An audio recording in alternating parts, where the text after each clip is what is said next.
देखिए कल हमने क्या पढ़ा था, स्ट्रेस, स्ट्रेन और टाइप ऑफ इलास्टिसिटी। ठीक है, आज हम इसके कुछ इंपॉर्टेंट पॉइंट्स और डिस्कस करते हैं। सबसे पहले बात करते हैं बच्चों, कल हमने स्ट्रेस पढ़ा था एक तो, ठीक है, और स्ट्रेन। आज हम स्ट्रेस और प्रेशर में थोड़ा डिफरेंस देख लेते हैं पहले एक बार। What is the difference between the stress and the pressure. ठीक है, तो प्रेशर क्या होगा, एक तो बच्चों प्रेशर कल बताया था, always act perpendicular to area of cross section. Pressure act perpendicular to the area of a cross section. ठीक है, हाँ। Stress it may be normal और टेंजेंशियल। स्ट्रेस आपकी नॉर्मल भी हो सकती है और टेंजेंशियल भी हो सकती है। ठीक है, प्रेशर क्या होगा, ऑलवेज कंप्रेसिव, ऑलवेज कंप्रेसिव।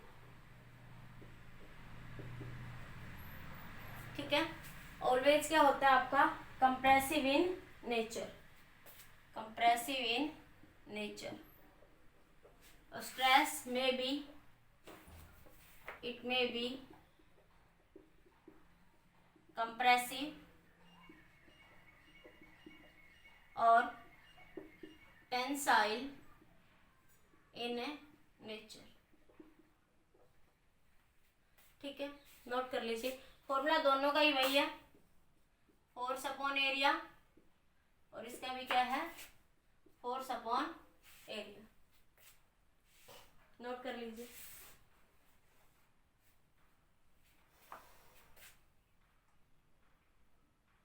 कर लिया,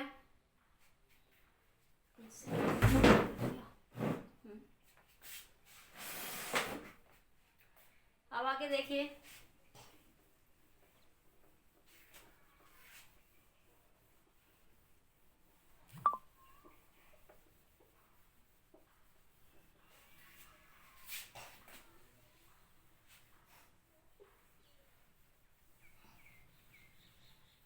young modulus exist only in solid. Young modulus किन किन सब्सटेंस में एग्जिस्ट करेगा, बल्क मॉडुलस किस में और आपका शियर मॉडुलस किस में। यंग मॉडुलस, सब इंपॉर्टेंट पॉइंट लिख लो, some important point related with modulus of elasticity, modulus of elasticity.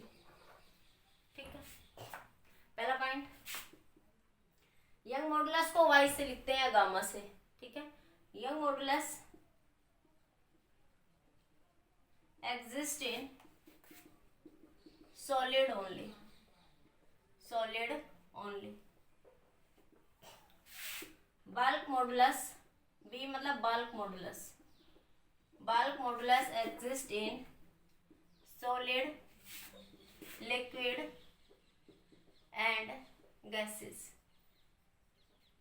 exist in solid, liquid and gas। shear modulus exist in solid।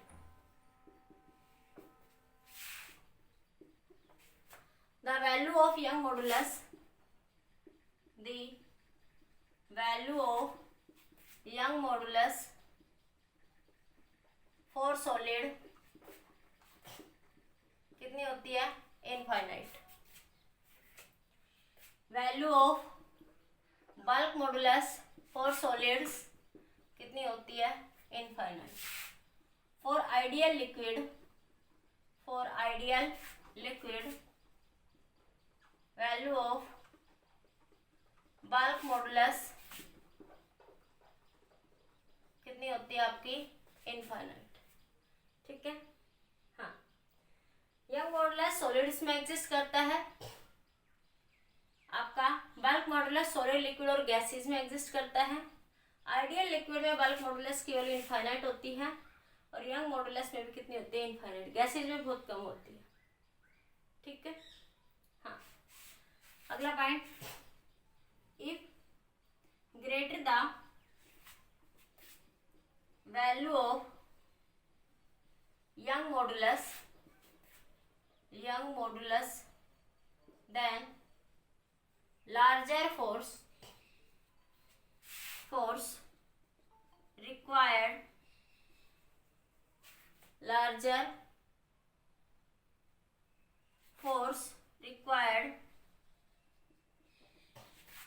for change the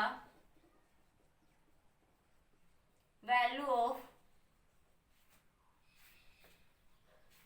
greater the value of young modulus then larger force is required for change the value of length। ठीक है, ये point लिखिए, फिर आगे बात करते हैं।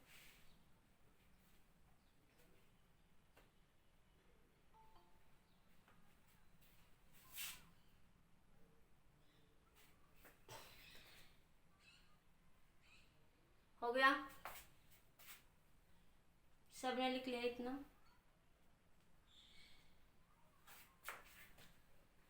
लिख लिया सभी ने इतना?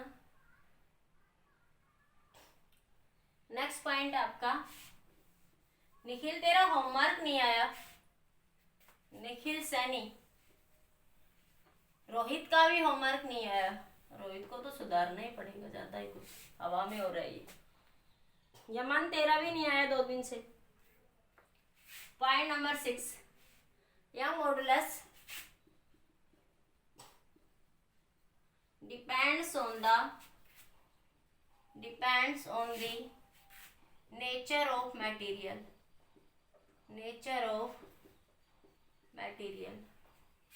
Point number 7, young modulus does not depends on the dimension। ध्यान से देखना इस बात को, डायमेंशन। ये बाकी पॉइंट लिख लिया, मैं हटा रही हूँ सभी पॉइंट्स को।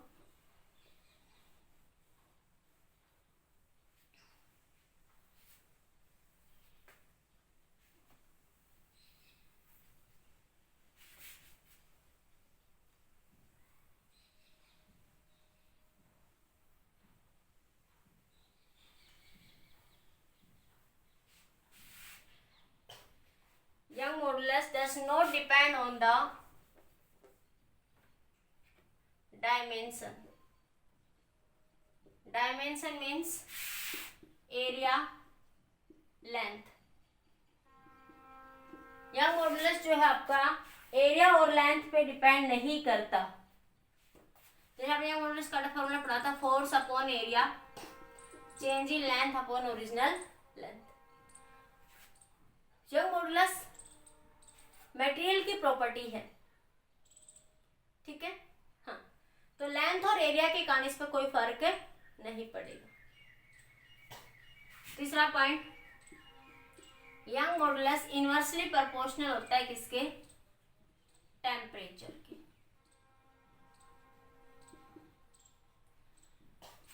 हाँ, एक पर्टिकुलर कंडीशन में आप कह सकते हो जब फोर्स सेम है, स्ट्रेन सेम है, तब आप कह सकते हो कि एरिया क्या, यंग मॉडुलस इनवर्सली प्रोपोर्शनल है एरिया की।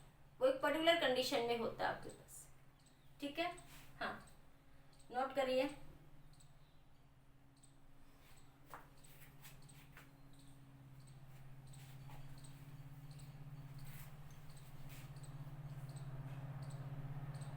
हो गया, एक और पॉइंट लिख लीजिए, relation between young modulus and shear modulus.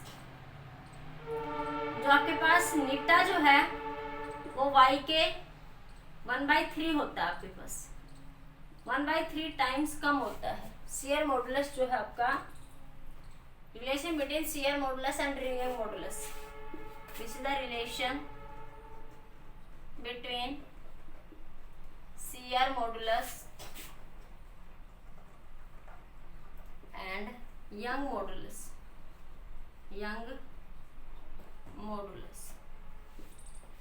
ठीक है, हाँ नोट कर लीजिए वो इस बात को।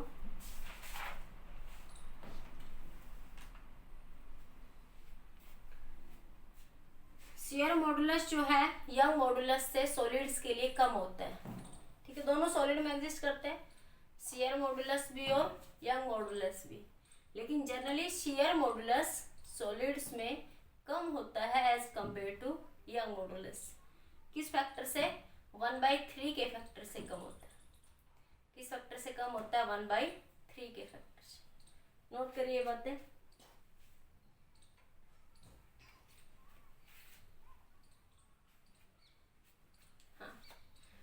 लिख लिया? आगे देखिए, सभी ने नोट कर लिए सारे पॉइंट्स, स्क्रीनशॉट ले लीजिए। हो गया?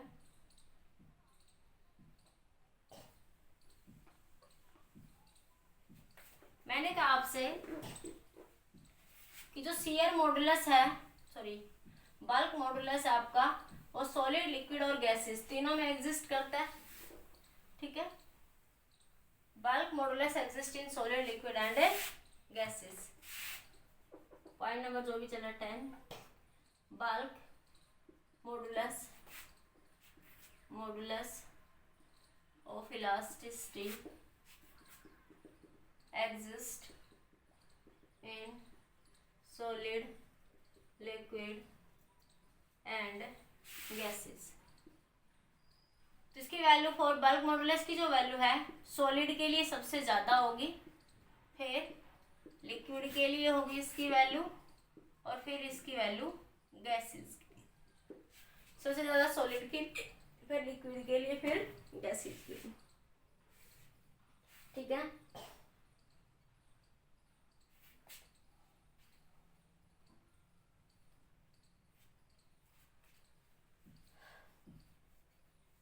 हाँ ये कुछ पॉइंट्स थे, बाकी हम आगे डिस्कस करते हैं। कुछ न्यूमेरिकल डिस्कस करते हैं related with young modulus, bulk modulus और शियर मॉडुलस।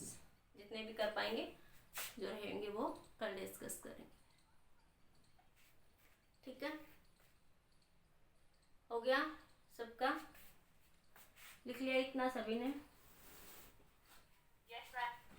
चलिए न्यूमेरिकल्स देखते हैं एक बार अभी।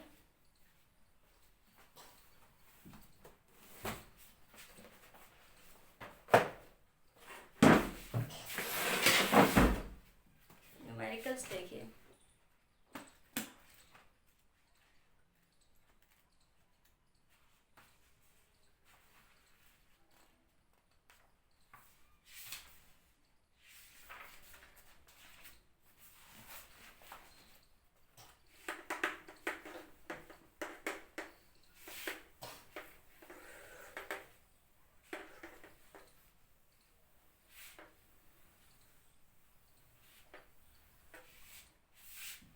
फर्स्ट न्यूमेरिकल है आपका, सबसे पहले इजी न्यूमेरिकल देखते हैं। एनसीईआरटी का न्यूमेरिकल है, स्ट्रक्चरल एनसीईआरटी प्रॉब्लम एक आपकी।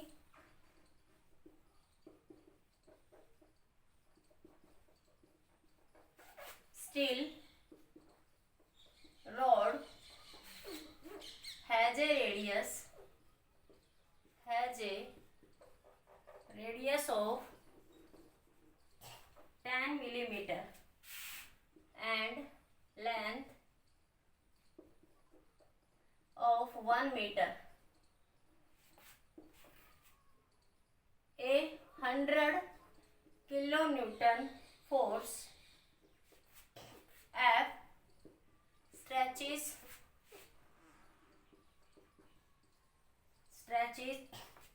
8 along its length. Calculate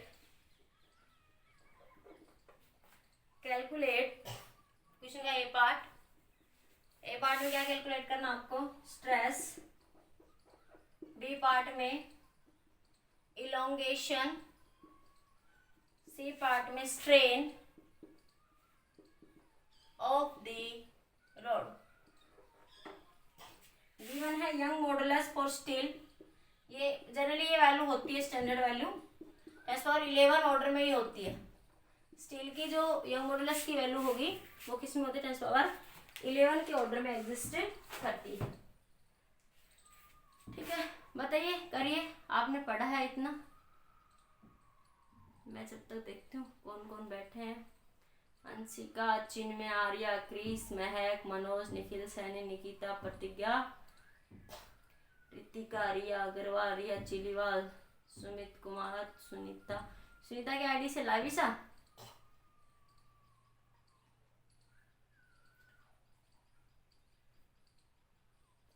Yashika, Vipin, Tushar, Sunita, Nikhil Saini चला गया। निखिल सैनी, निखिल है, ठीक है। रोहित नहीं है, यमन नहीं है आज। Rohit, Yaman is absent here. Okay, Rohit, Yaman, Lavisha, Lavisha नहीं है। सुनीता की आईडी से लाविशा है ना शायद, सुनीता की आईडी से। माइक ऑन करना बेटा एक बार। सुनीता यादव की आईडी से।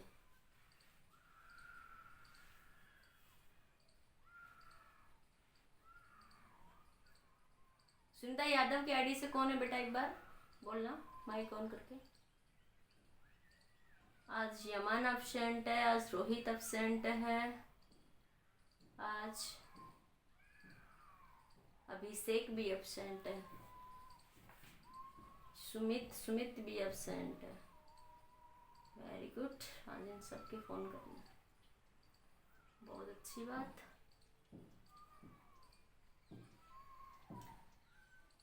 यस भाई, क्वेश्चन देखिए। सुमित परसेंट है, हाँ हाँ ठीक है ठीक है, दिखा नाम नहीं दिखाओगे। देखिए, सबसे पहले पूछा है एक स्टील की रोड है बेटा, ये एक स्टील की रोड है आपके पास ऐसे, ठीक है। Has a radius of 10 mm and elongated of 1 metre. इसकी रेडियस है बच्चों कितनी, 10 मिलीमीटर, और लेंथ है इस रोड की बेटा 1 मीटर। ए 100 Newton force, kilo Newton force लगा रखा है, 100 किलो न्यूटन। किलो मतलब 10⁻³ न्यूटन, मतलब 10⁻5 न्यूटन उसने फोर्स से लगाया। इसको स्ट्रेच करा, इसको इतना फोर्स लगा के स्ट्रेच करा गया। It's along its length, along its length. Calculate the, देखो हमने ये था ना यंग मॉडुलस क्या होता है, longitudinal stress upon longitudinal strain, और लॉन्गिट्यूडनल स्ट्रेस क्या थी, along the length. Calculate the stress, stress क्या होगी बेटा, फोर्स अपॉन एरिया। फोर्स लगाया उसने 10⁻5, एरिया क्या हो जाएगा, पाई आर का square, pi r square, pi r कितना 10 मिलीमीटर, 10 मिलीमीटर 10⁻³ बेटा, तो ये बचा 10⁻² मीटर, 10⁻² का स्क्वायर कितना है, 10⁻5, पाई की वैल्यू 3.14 और यह है 10⁻⁴।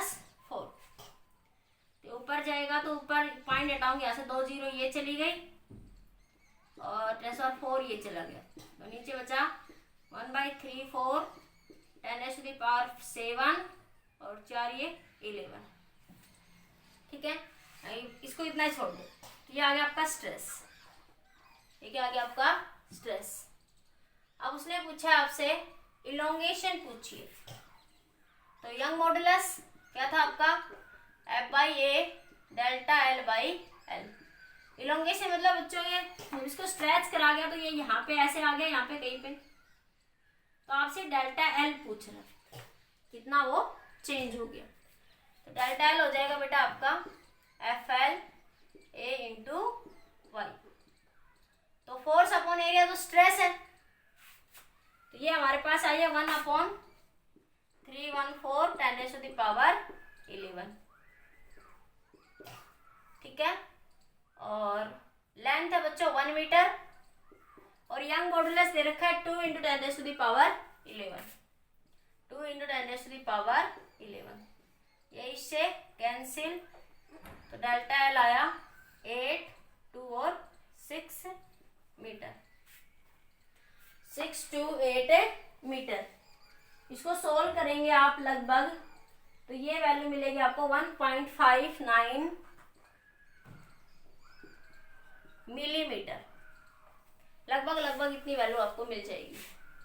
ठीक है, तो वैसे दिख रहा है, नहीं जाने की 0.6, देखो नहीं जाने की 0, फिर 0, फिर 0, 0.00, फिर ये 628 एक पे ही जाएगा 1000 में, तो लगभग इतना ही आंसर आ जाएगा।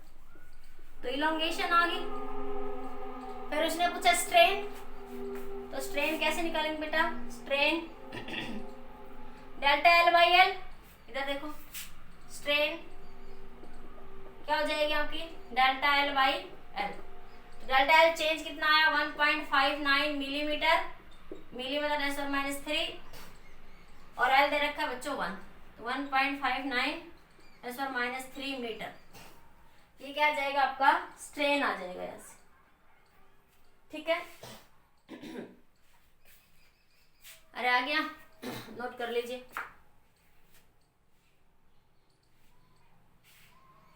हाँ, परसेंटेज में पूछे तो परसेंटेज में कन्वर्ट कर लो। तो इस तरीके से ये सबसे सिंपल क्वेश्चन था आपका एनसीईआरटी का। और बढ़ते हैं धीरे धीरे आगे स्टेप वाइज। हो गया क्लियर? नोट कर लिया सबने इतना?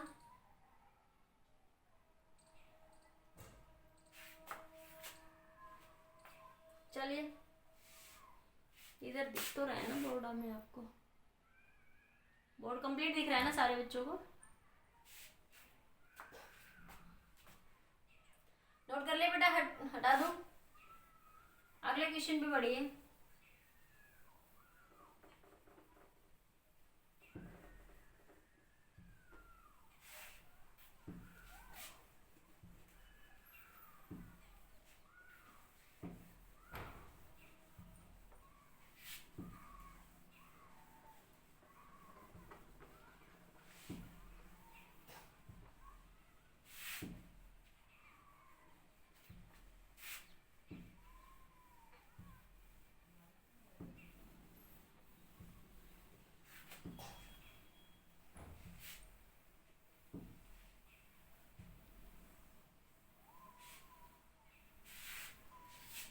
नेक्स्ट क्वेश्चन देखिए। नेक्स्ट क्वेश्चन है आपका,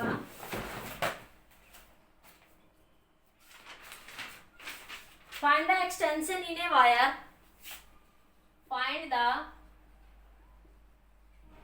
extension in a wire of length L,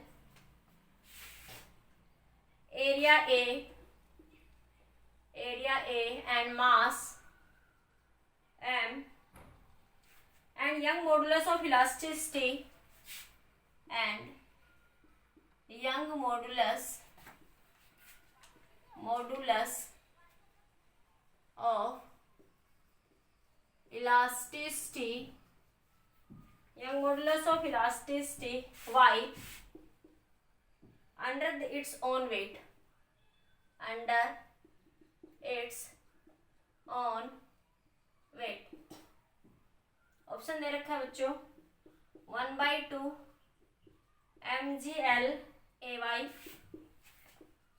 B दे रखा है 1/3 mgl by ay, mgl by ay, 2/3 mgl by ay। ये क्वेश्चन आपको गिवन है। ठीक है, हाँ, क्वेश्चन पूछा है कि एक आपके पास एक वायर है, ठीक है, हाँ, इसका अपने वेट के कारण इसको फिक्स करके ऐसे लटकाएंगे तो उसमें अपने वेट के कारण कितना एक्सटेंशन आएगा। एक्सटेंशन मतलब बच्चों डेल्टा एल पूछ रहा है आपसे।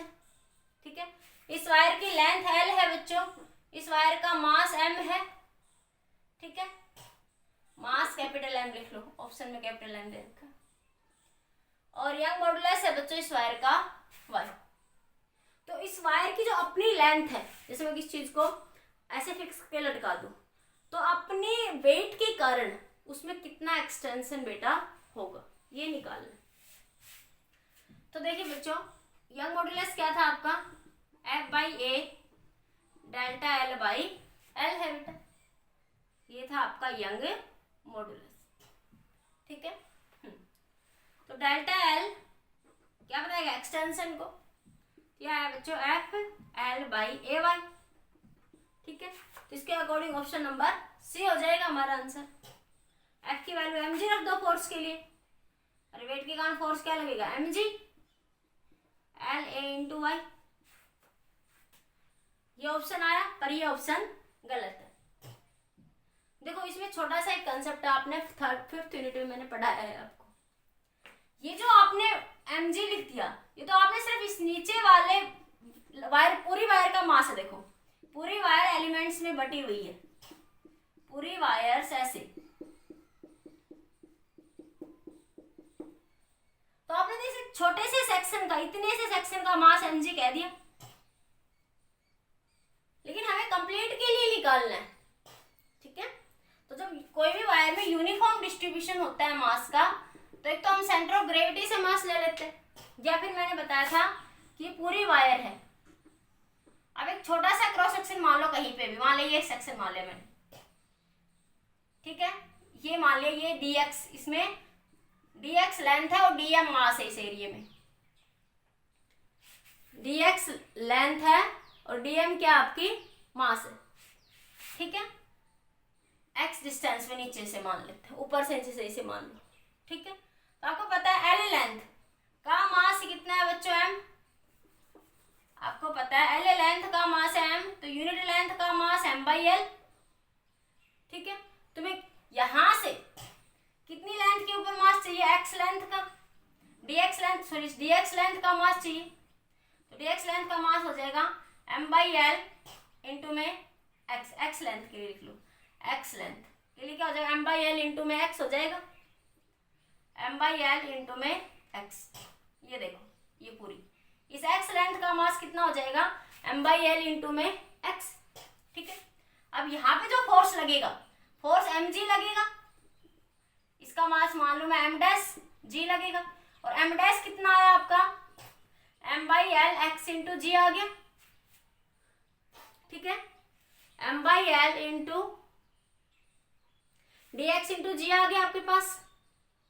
तो क्या आएगा बेटा यहां से, अब आपके पास ये डेल्टा एल का फॉर्मूला था आपके पास। देखो पूरी एल लेंथ के लिए, पूरी एल लेंथ के लिए एक्सटेंशन कितनी थी डेल्टा एल, ठीक है, हाँ डीएल। तो मान लिया आपने छोटा सा सेक्शन माना, इसके लिए dx लेंथ के लिए एक्सटेंशन कितनी मान लिया आपने dl, आपने क्या मान ली dx लेंथ में जो मास है, dx लेंथ में जो मास है उसके कारण एक्सटेंशन कितनी आई आपकी dm आ गई। तो dx लेंथ के लिए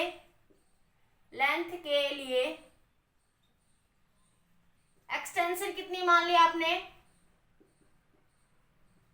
dl मान ली, तो आप लिख देंगे dl बराबर कितना आ जाएगा, फॉर्मूला है आपका f बाई ए इंटू में dx इंटू वाई। अरे पूरी एल लेंथ के लिए एक्सटेंशन डेल्टा एल है, ठीक है, पूरी एक्स लेंथ के लिए एल लेंथ के लिए एक्सटेंशन डेल्टा एल है, तो dx के लिए एक्सटेंशन कितना हो गया dl, ठीक है। और यहां से x दूरी पे जो मास है वो फोर्स mg, तो mg की वैल्यू क्या रखोगे m by L x into G into Y into D X. Total के लिए क्या कर दो बच्चों इंटीग्रेशन 0 टू डेल्टा एल और 0 टू एल, तो ये आया बेटा डेल्टा एल बराबर m by L Y G, ये 0 to L X square X into D X, तो ये आया M G L Y X square by 2 limit 0 से एल, तो आया 1 by 2 M G L Y L का स्क्वायर, एक एल से एक एल कैंसिल, ये एरिया और आएगा नीचे इसमें, तो ये आएगा 1 by 2 M G A Y L, M G A Y L. तो ये ऑप्शन है आपका ऑप्शन नंबर 1। आप इसी चीज को क्या कर सकते हैं, इसी चीज को आप ये भी कह सकते हो कि रोड वायर का मास का डिस्ट्रीब्यूशन कैसा है, यूनिफॉर्म है, कह सकते हैं, आंसर वहां से सही आ जाता है, पर एक्चुअल मेथड यही रहेगा कि तो आपका किसकी बात कर लेते हैं वहां पे, सेंटर ऑफ ग्रेविटी की, कि पूरा ऑन मास कहाँ पे एक्ट करेगा, under centre of gravity. Centre of gravity में मास की वैल्यू कितनी हो जाती है टोटल की, m/2, तो इसको आप सीधा यहाँ से 1/2 से क्या कर देंगे, मल्टीप्लाई। अगर सेंटर ऑफ मास की बात करें तो यूनिफॉर्म बॉडी में सेंटर ऑफ मास कहाँ पे लाई करता है, at the mid point. Uniform body का डिस्ट्रीब्यूशन है तो वहां पे सेंटर ऑफ मास कहाँ पे लाई करता है, मिड पॉइंट। तो मिड पॉइंट के लिए टोटल का मास m, तो मिड पॉइंट से मास कितना हो जाएगा, m/2। जनरल मेथड ये था कि आपने क्या कर लिया, dx लेंथ के लिए मास निकाल दिया और वहां से टोटल के लिए क्या कर दिया, इंटीग्रेशन। तो वायर के अपने वेट के कारण, वायर के अपने वेट के कारण फोर्स कितना लगेगा बेटा, 1/2 mg LAY, इतना एक्सटेंशन होगा, इतना एक्सटेंशन। बताइए ये क्वेश्चन समझ आया या फिर नहीं आया,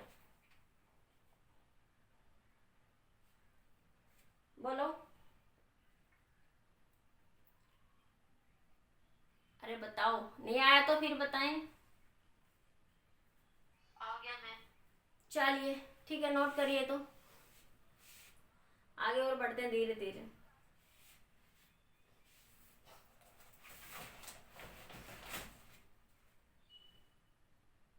आगे देखिए एक क्वेश्चन और।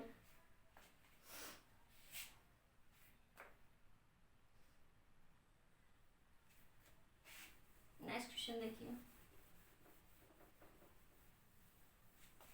तो इन सभी लेंथ के कारण DL DL DL DL DL खींच रहा है वो वायर का। देखो इतने से एरिया का मास अलग है, जैसे मैं इतनी वायर को हटा तो इसका मास अलग हो गया है ना, इसलिए।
नेक्स्ट क्वेश्चन देखिए,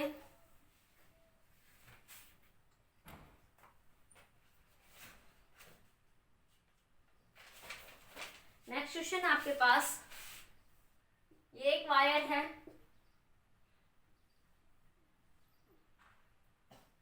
जिसके मास लटका हुआ है बच्चों 6 किलोग्राम।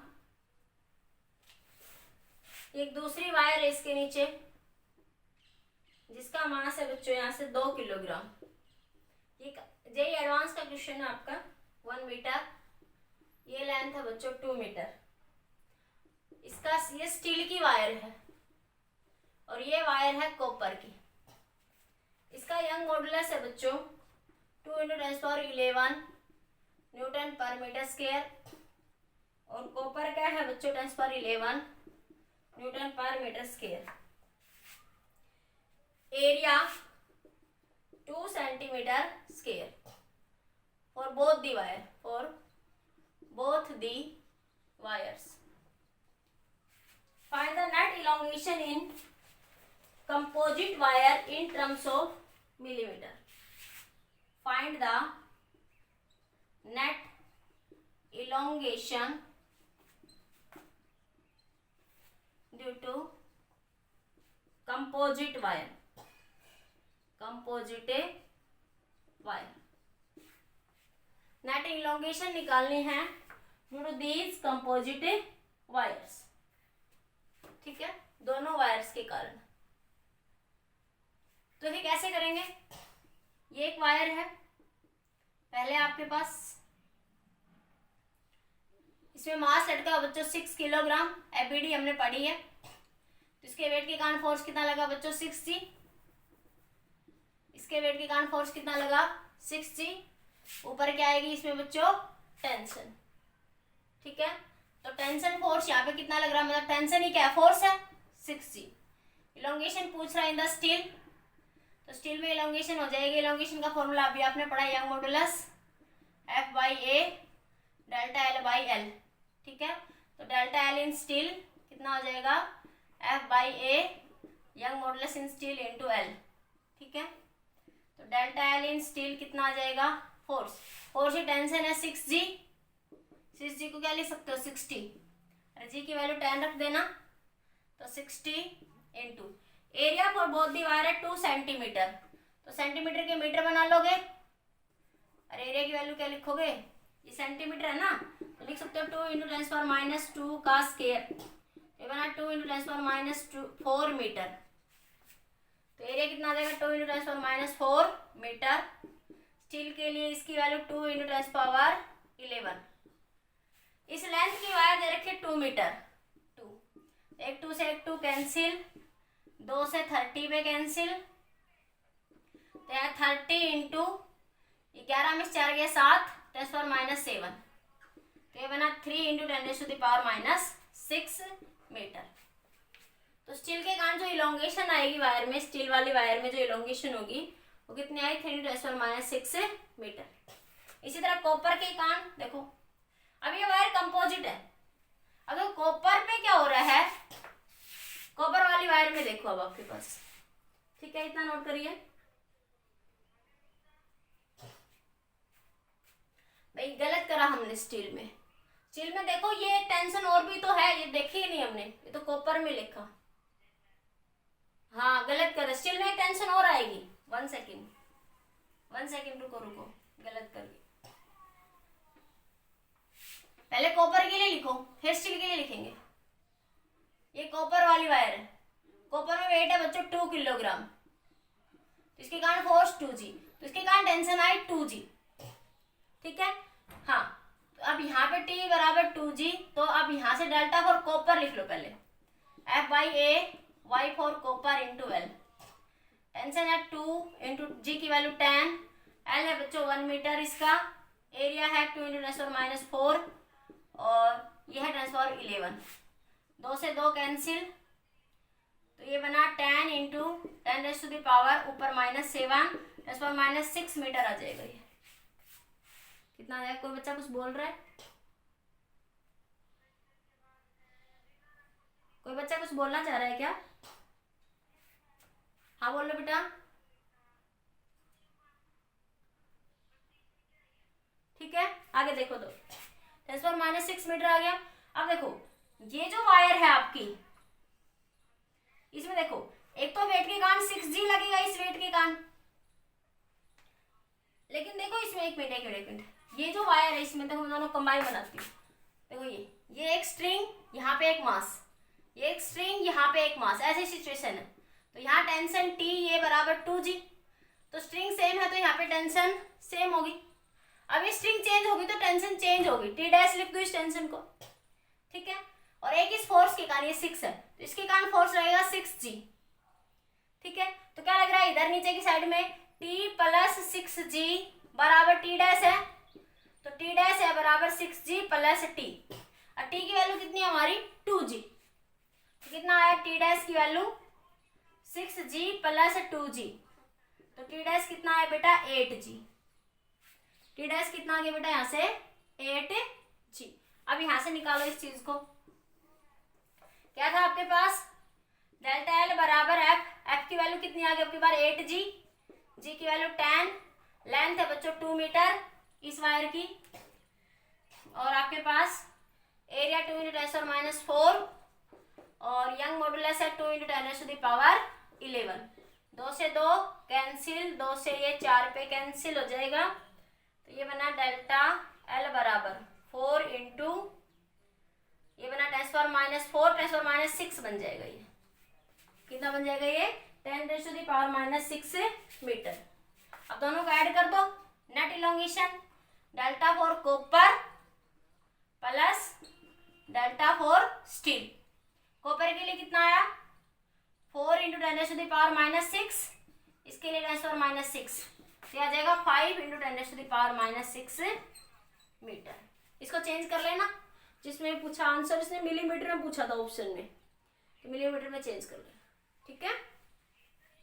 हाँ, तो मिलीमीटर में लिखोगे इस आंसर को जो पूछा था ऑप्शन में, तो ये बनेगा 5 × 10⁻³ × 10⁻³ मीटर। तो ये बन गया 0.05 मिलीमीटर, 0.005 मिलीमीटर। अरे इस 3 के लिए पावर आ गया, ये मिलीमीटर में लिखा गया। हाँ, तो आंसर किसमें जाएगा? 0.05 मिलीमीटर, ठीक है। हाँ, तो ये आपका आंसर हो जाएगा। बताओ ये क्वेश्चन समझ आया सभी बच्चों को? बोलिए बेटा। किसी को कोई डाउट है तो एक बार बताइए मुझे। किसी बच्चे को ये एबीडी से ही था ये क्वेश्चन, सीधा सीधा। बस इसमें ये एबीडी तुम लोगों को आती है, सीधा सीधा टेंशन फोर्स समझना था कि टेंशन नहीं क्या है यहाँ पे, फोर्स। बाकी सब कुछ आपको गिवन था क्वेश्चन में, बाकी सब कुछ आपको क्वेश्चन में यहाँ पे गिवन था। किसी बच्चे को डाउट है तो बताइए इस क्वेश्चन में।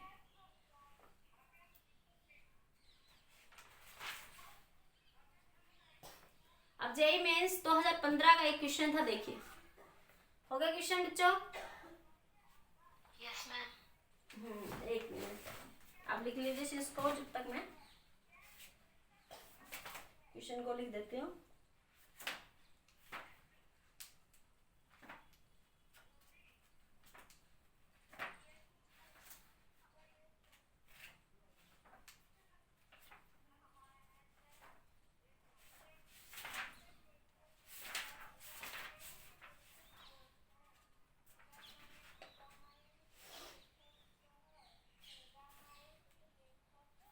क्वेश्चन है, देखो, हटा दो बेटा।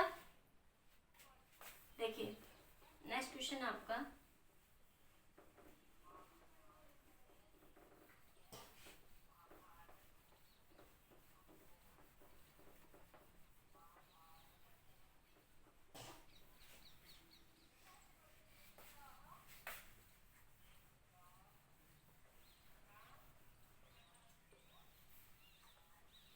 मनोज कुमार सो रहे हैं या जग रहे हैं?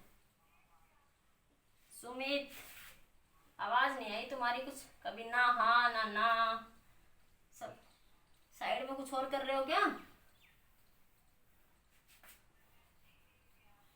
रिया अग्रवाल बड़ी शांत शांत है आजकल। रोहित तो पता नहीं ज्यादा ही कुछ खा लिया, सोता ही रहता है, उठता ही नहीं है, सर्दी में लड्डू खा के सोता रहता है, ठीक है। देखिए भाई, कह रहा है pendulum, A pendulum made of uniform wire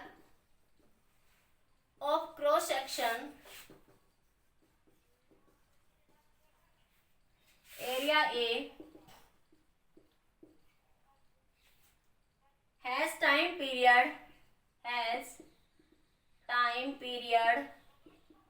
T।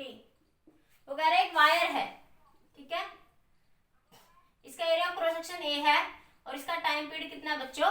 T है। When a additional mass is added to its bob, इस when a additional mass is added to a bob, ठीक है। यहाँ पे ये पेंडुलम था पहले, अब इस पेंडुलम के ऊपर यहाँ पे एक एडिशनल मास लगा दिया m, ठीक है, तो इसका टाइम पीरियड Tm हो गया। इसका टाइम पीरियड कितना हो गया? Tm। If young modulus of the material is wire, इस वायर का यंग मॉडुलस कितना है बच्चों? y है। वायर वही है, सेम ही वायर है, इसी वायर में बस ये मास ऐड कर दिया अलग से। तो आपको क्या निकालना है? 1/y निकालना है, फाइंड 1/y, यंग मॉडुलस निकालना है। फाइंड 1/y, ऑप्शन ए दे रखा है Tm/t का स्केयर -1 a/mg। ऑप्शन बी दे रखा है Tm/t का स्केयर -1 mg/a। ऑप्शन देख के बहुत बड़ा लग रहा है और क्वेश्चन कुछ भी नहीं है। Tm/t का स्केयर a/mg। ऑप्शन सी है बेटा 1/t/tm का स्केयर इंटू a/mg। ठीक है, हाँ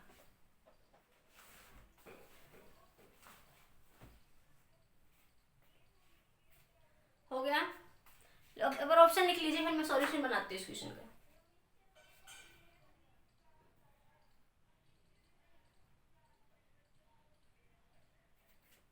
हो गया, स्क्रीनशॉट ले लिया। अब देखो सॉल्यूशन पे आते हैं, देखते हैं आंसर क्या बनता है आपका।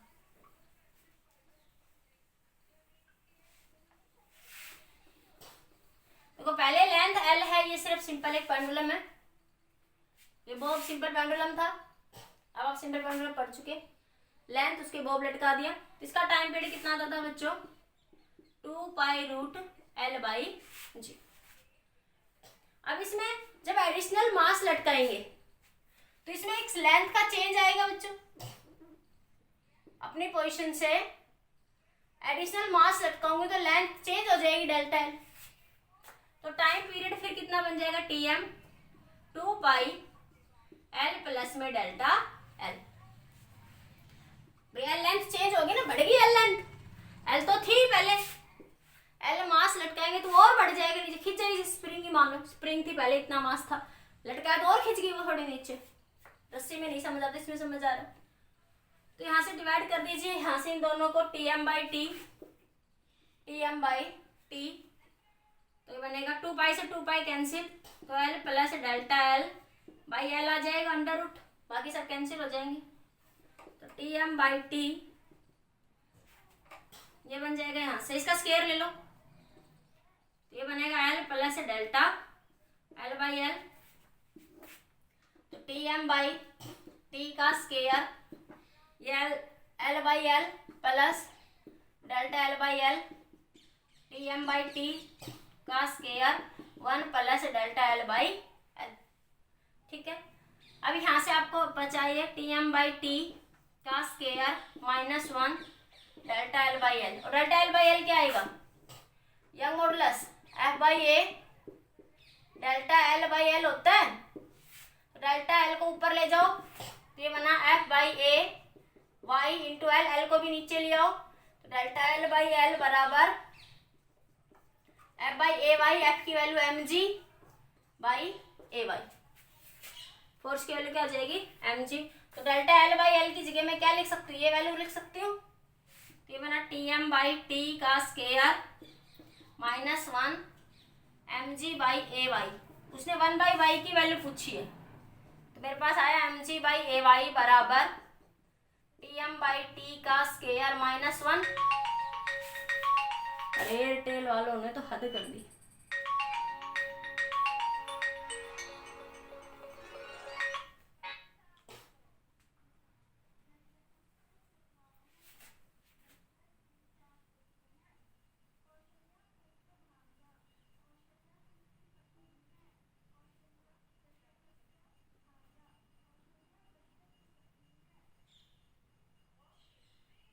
ठीक है भाई, एयरटेल वालों को क्लास के बीच में याद आती है मेरे।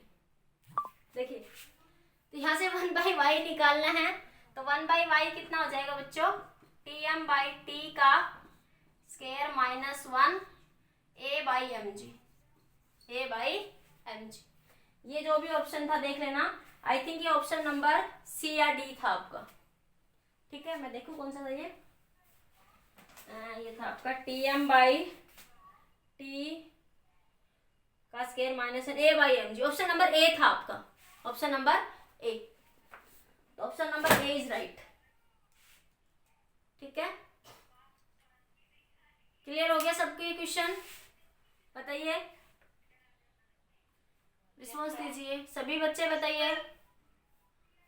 चलो ठीक है, ठीक है, बाकी आज इतना ही, बाकी कल डिस्कस करते हैं और मैं अटेंडेंस ले लेती हूँ। हाँ 1 सेकेंड।